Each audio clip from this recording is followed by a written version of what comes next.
Start. Magandang umaga mga bata. Magandang umaga, Ninang. Bago natin simulan ang ating panibagong aralin ngayong araw, magsitayin muna ang lahat para sa ating panalangin. Luwagi, paunahan ang ating panalangin. Sa ngalan ng Ama, ng Anak, ng Espiritu Santo. Amen. Amen. Ngayon naman, papapayo ko ay pagpulot ang mga basura sa inyong paligid o sa ilalim ng inyong mga upuan. At pagkatapos ay ayusin ang mga upuan at upang malinis tingnan ang ating silid-aralan. Tapos na ba mga bata? Opo. Ngayon, maaari na kayo umupo.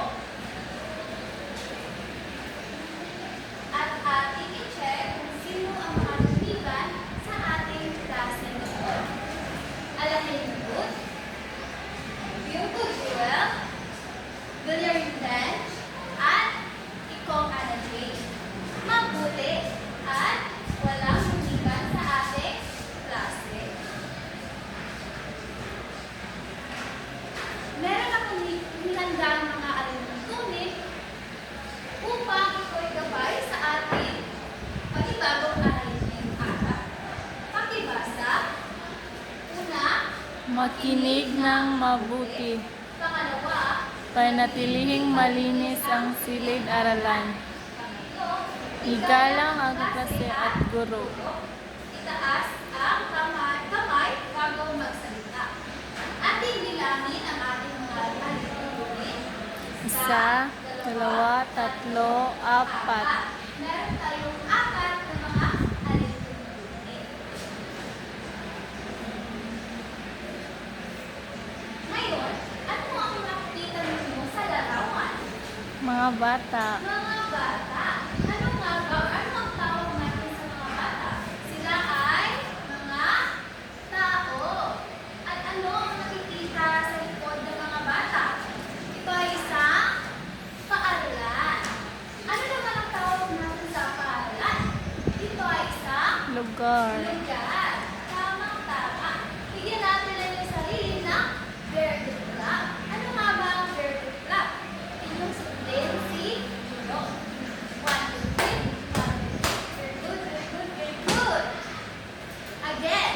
1, 2, 3. 1, 2, 3. Very good, very good, very good. Ngayon, bago tayo magsimula sa ating panibagong kalakalan ng araw, ay magbalik-aral muna tayo.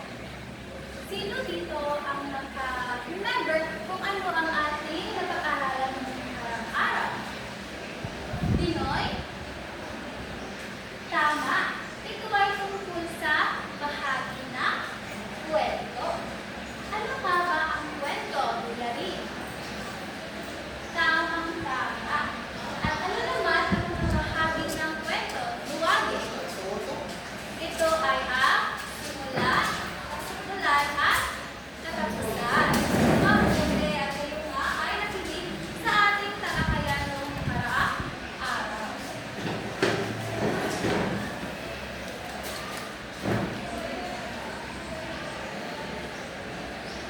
Ngayon ay may handa ako isang maikling kwento.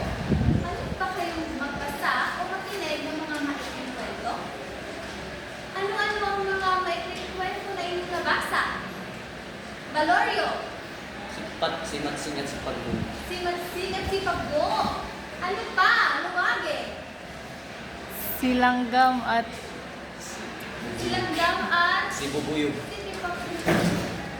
Ngayon, ang aking initandang maikling kwento ay tungkol sa pangmaliwagang susi na pananalita.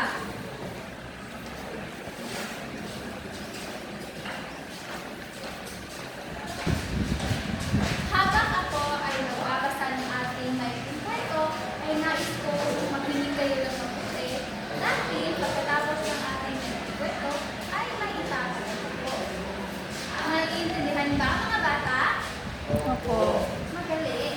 Ngayon, ating simulan ang ating video.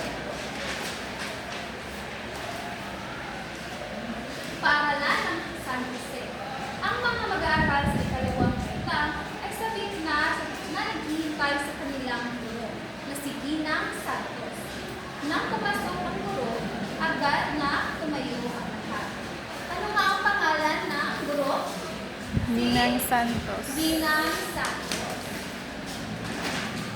Ang sabi ng mga bata, magandang umaga po, Ginang Santos. Sabay-sabay naghabi ng mga bata. Magandang umaga rin sa inyo mga bata. Maaari na kayong maupo, makangiting sagot ng guro. Ngayong araw, pag-uusapan natin ang tungkol sa paggamit ng mga pangalan at panggalang na pananalita. Sabi na, guro. Sinimulan ni Ginang Santos ang klase sa pamamagitan ng pagpapakita ng isang mahiwagang kahon. Sabi ni Ginang Santos, sa loob nito ay may mga bagay. Gusto kong tutuin ninyo ang pangalan ng mga ito. Sabi niya. Inilabas niya ang isang bola, isang aklat, at tinuro ang pisara. Ano nga ang mga inilabas ni Ginang Santos? Ito ay Bola. isang aklat, at tinuro ang pisara.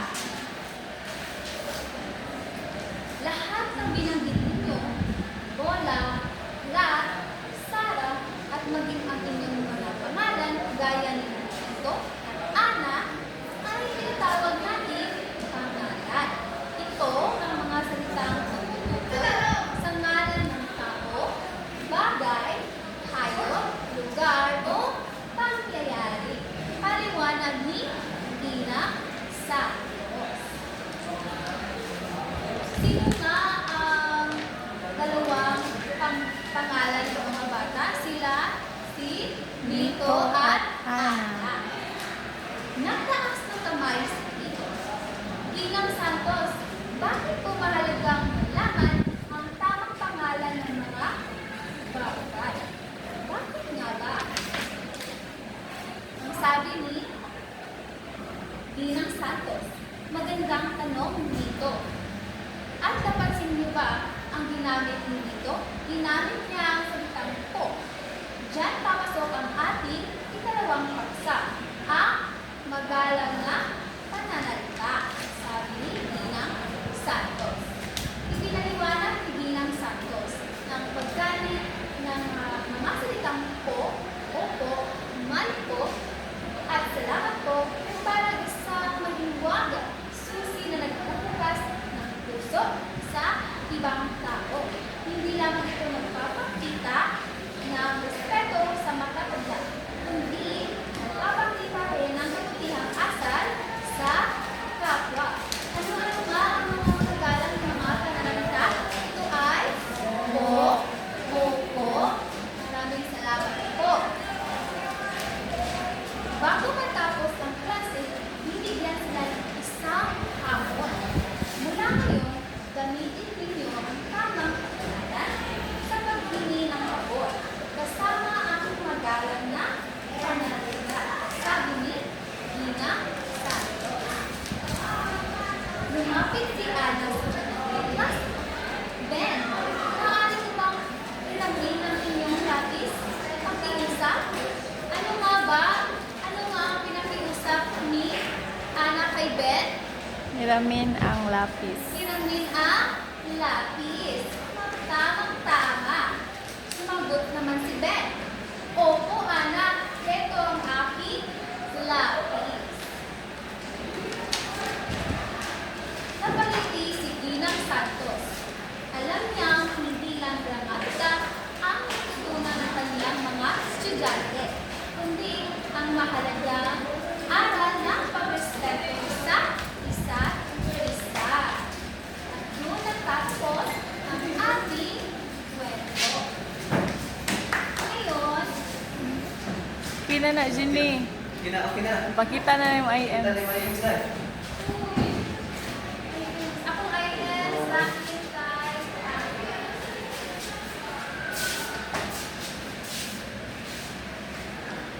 Okay. So, kani is paglalawak ng kaisipan. Okay, paglalawak na. O, paano siya? Ako nilipakita sa mga students pangalan o nadir ang mga magagalang or nagpapalarawan ng magagalang na pananalita. And then, ang akong anang assessment na part is ako rin kuan sa